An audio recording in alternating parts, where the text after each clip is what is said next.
The lure of the vibe of the show, yeah, it is. It's dark and eerie and compelling, and it certainly lured me in. And that just being part of a franchise that's been so successful. You're talking about an international bestseller, critically acclaimed movie, all of those things. And so you figure, you want to be a part of a project that has the potential to go the distance, if you will.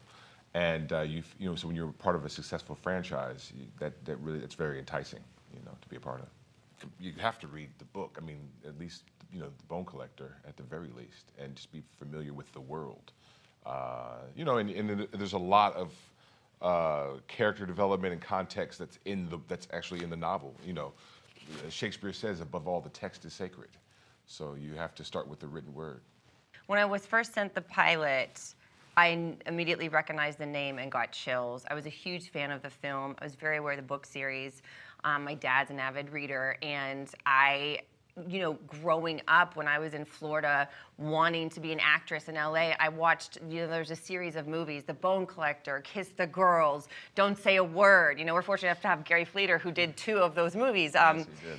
But that was a time where, I loved those psychological thrillers. And my mom would always say, there's something wrong with you, but I loved it. And so I remember staring at the title page being like, oh my God, I already felt like I had a sense of duty to bring this version of Amelia to life and to see what this version would look like. So I read the script in one sitting. I immediately wanted to be a part of it. And then once I got the role of Amelia Sachs, I went into the book series and started making notes. And, I wanted to honor the Amelia that's already been created through both the book and the film. And then I also wanted to add my version of her and bring her to present day and what her current struggles and wounds and vulnerabilities are. We go back and forth with the network on terms of the brutality of it, which is sort of baked into the project. I think we try to stay as we honor the darkness and try not to live completely in the darkness, if you will. It's really, for me, it's a character. It's a character study.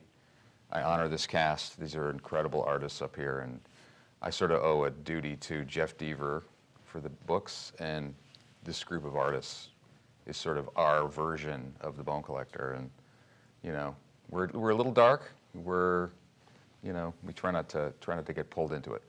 But I also appreciate that, I do feel like we're a gritty show for NBC, and I appreciate that. And I think New York helped adds to that grit and culture. And, New York is definitely a character in our script, and I think lends itself to sharing darker, more mysterious, kind of gritty stories.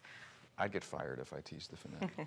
Well, it's 2 parts. Yeah. Right. It is 2. So episode 9 and 10 are companion pieces, and so it's about all we can tease. Yeah.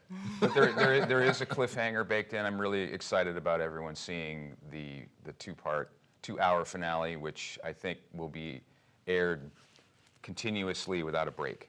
It'll be a really on one night. On one night. Yeah. It'll be a cinematic experience. There'll be no time between the end of 109 and the beginning of 110. I think that's March 13th, right? I believe, yeah. March That's 13th. cool. Coming up.